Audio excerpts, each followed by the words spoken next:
আসসালামু আলাইকুম, কেমন আছেন সবাই? তো একটা অঙ্ক হচ্ছে এরকম 4, 5, 7, 11, 19, 35 ধারাটির পরবর্তী পথ কোনটি?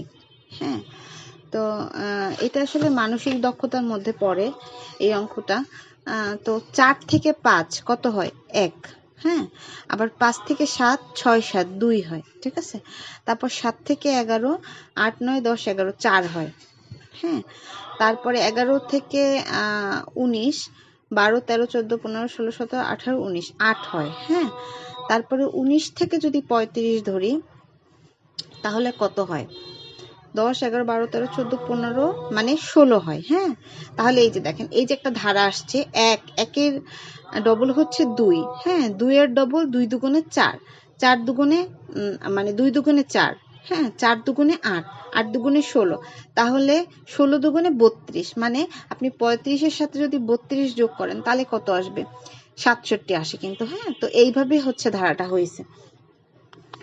সবসময় যে এরকমই ধারা হবে সেরকম না, ধারাগুলো যখন দেয়া থাকবে তখন আপনি এরকম যদি করতে পারেন, একটু যোগ বিয়োগ বা একটু করলেই তখন বোঝা যাবে যে আসলে এটা কোন ভাবে আসছে ধারাটা। অনেক সময় এরকম ভাবেও আসে, মানে ডিফারেন্সটা 1 2 3 4 এরকমও থাকে।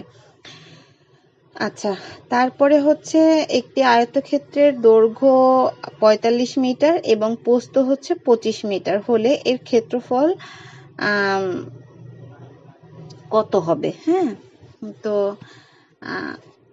এটা ক্ষেত্রফলটা কত হবে সেটা আর কি। তো প্রথমে উত্তরে বলা আছে যে হবে হচ্ছে 1125 মিটার। তো এটা কিভাবে হবে সেটা, তো আমরা জানি যে আয়তক্ষেত্রের ক্ষেত্রফলের সূত্র হচ্ছে দৈর্ঘ্য ইন্টু প্রস্থ। হ্যাঁ, দৈর্ঘ্য ইন্টু প্রস্থ। তো সেটা যদি আপনি 45 মিটার এবং 25 মিটার যদি গুণ করেন তাহলে হচ্ছে 1125 বর্গমিটার হয়ে গেল। তারপরটা হচ্ছে একটি বৃত্তের ব্যাসার্ধ 7 সেন্টিমিটার হলে তার পরিধি কত? তো বৃত্তের পরিধির সূত্র হচ্ছে 2πr। হ্যাঁ, আর আরটা ধরা হয় ব্যাসার্ধ হিসেবে। তাহলে আর পাইয়ের মান আমরা জানি যে মানে 22/7, এটা হচ্ছে পাইয়ের মান। তো যদি মানগুলো বসাই দিই, 7 7 যেহেতু ওইখানের মানে ব্যাসার্ধর 7টা আছে হচ্ছে উপরে, আর এই পাইয়ের 7টা আছে নিচে, তো কাটাকাটি গেলে 44 হয়। হ্যাঁ, 44 সেন্টিমিটার। তো আশা করছি সবার ভালো লেগেছে, সবাই ভালো থাকবেন। আল্লাহ হাফিজ।